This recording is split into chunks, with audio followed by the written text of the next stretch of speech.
Yes. Next question. Naresh and Sukesh are partner with capital of rupees 3 lakh each. Means Naresh की capital भी 3 लाख है और सुकेश की capital भी कितनी है 3 लाख है. ऑन 31 मार्च 2000 करंट ईयर का उसने बताया है कि इस ईयर के एंड में कैपिटल है.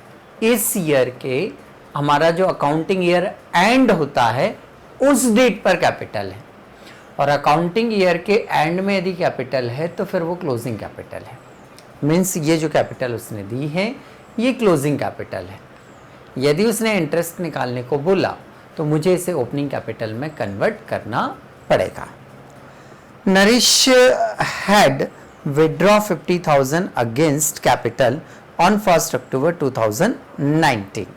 ठीक है. नरेश ने 1 अक्टूबर को 50,000 विड्रॉ किए. नरेश ने 1 अक्टूबर को 50,000 विड्रॉ किए. ओके, तो फिर उसकी कैपिटल चेंज हुई होगी. चलिए समझते हैं. And 1,000 drawing against profit. देखिए उसने 50,000 तो कैपिटल में से विड्रॉ किए और 1 लाख रुपीज़ उसने प्रॉफिट में से विड्रॉ किए. अब प्रॉफिट जो होता है वो हमेशा ईयर एंड पे होता है. मतलब ये जो 1 लाख रुपीज़ उसने विड्रॉ किए हैं वो ईयर एंड पे ही विड्रॉ किए हैं. ये जो 1 लाख रुपीज़ उसने विड्रॉ किए हैं वो ईयर एंड पे ही विड्रॉ किए हैं. ठीक है. Sukesh also had drawing 1 lakh rupees. मतलब सुकेश ने भी अपने प्रॉफिट में से ही विड्रॉ किए हैं और उसने किए हैं 1 लाख रुपीज़. ठीक है. Interest on capital is to be allowed 10% per annum. Net profit for the year was 2 lakh rupees which is yet to be distribute. ठीक है, करना बाकी है इसको. और तो क्वेश्चन में कुछ भी नहीं है. उसने बोला है pass the general entries for interest on capital and distribution of profit. 2 एंट्रियां करनी है हमें. 2 जनरल एंट्रीज करनी है. एक तो एंट्री करनी है आपको इंटरेस्ट ऑन कैपिटल के लिए और एक जनरल एंट्री करनी है आपको प्रॉफिट के डिस्ट्रीब्यूशन के लिए. तो चलिए आइए सॉल्व करते हैं इसे. सबसे पहले हमें करना ये होगा कि हमें इसकी ओपनिंग कैपिटल निकालना है. क्या निकालना है? ओपनिंग कैपिटल निकालना है. तो चलिए कैलकुलेशन देखते हैं. Calculation of opening capital particular Naresh और सुकेश. सबसे पहले उसने इसकी जो क्लोजिंग कैपिटल दी हुई है उसका अमाउंट दिया हुआ होगा. देखिए कितना दिया है उसने. तो 3 लाख ईच बोला उसने. तो यहाँ लिख दें हम. थोड़ी डेट के साथ बात करेंगे हम. नरेश की कैपिटल 3 लाख है और सुकेश की कैपिटल भी 3 लाख है. नरेश की कैपिटल 3 लाख है और सुकेश की कैपिटल भी 3 लाख है. ये कब होगी बेटा? 31 मार्च को होगी. ये जो कैपिटल है ये कब होगी? 31 मार्च को होगी. क्लियर? देन उसने ड्राइंग किया है 1 अक्टूबर को. कैपिटल में से ड्राइंग किया है. ठीक है. नरेश ने किया है 50,000. ये 50,000 प्लस हो जाएगा. ओके, नेक्स्ट आगे पढ़े हम. फिर वो बोल रहा है कि प्रॉफिट में से भी 1 लाख रुपीज ड्राइंग किया. तो प्रॉफिट कब होता है? ईयर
150, ये प्रॉफिट आ गया।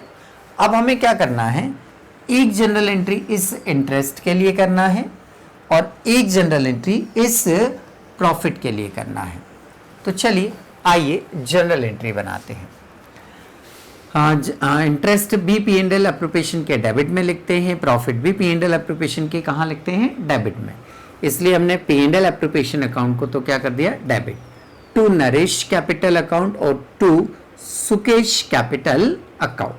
अमाउंट लिख दीजिए आप इंटरेस्ट का 42,500, 42,500 यहाँ से ले लिया हमने, ये वाला 42,500 नरिश का अमाउंट हो गया। सुकेश का अमाउंट आ रहा है 40,000, तो सुकेश का अमाउंट हमने यहाँ लिखा 40,000। टोटल 82,500। नरेशन क्या आएगी, being interest on capital transfer to P and L appropriation account. Same 31 मार्च को ही ये एंट्री भी होगी। प्रॉफिट भी कहाँ आता है, पी&एल एप्रोप्रिएशन के डेबिट साइड में। प्रॉफिट भी कहाँ आता है, इंटरेस्ट के साथ में। तो फिर ऐसी कंडीशन में फिर से मुझे पी&एल एप्रोप्रिएशन अकाउंट को क्या करना पड़ेगा, डेबिट करना पड़ेगा।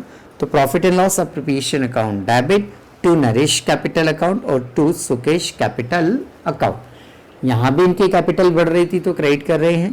प्रॉफिट जब पार्टनर को बांटेंगे तो भी उनकी कैपिटल क्या होगी, इंक्रीज होगी, इसलिए यहाँ भी क्रेडिट होंगे। कितना कितना डिस्ट्रीब्यूट किया हमने, 58,750, 58,750।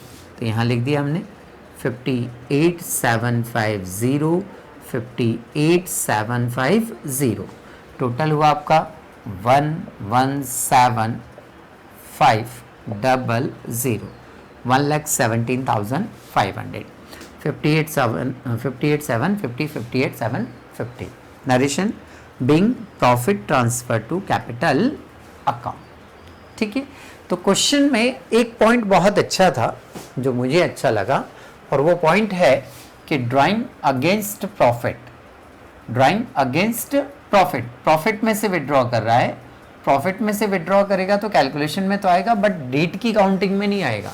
क्यों, क्योंकि प्रॉफिट ईयर एंड में होता है, तो वो कैपिटल बैलेंस पर कोई इफेक्ट नहीं डालेगा, इसलिए उसके हमने कोई अमाउंट, ये 1 लाख का हमने कोई चेंज यहाँ कैलकुलेशन करके नहीं किया। हमने ऐसा नहीं किया कि 3 लाख पर अलग से निकालेंगे, 1 लाख पर अलग से निकालेंगे, ऐसा नहीं किया, क्योंकि ये ईयर एंड में हुआ है, ये दोनों ड्राइंग ईयर एंड में हुए हैं, तो इनका बैलेंस पर यहाँ इंटरेस्ट के लिए कोई इफेक्ट नहीं पड़ेगा। क्लियर है, तो ये क्वेश्चन आपका यहाँ पर क्या हो जाता है, कंप्लीट हो जाता है।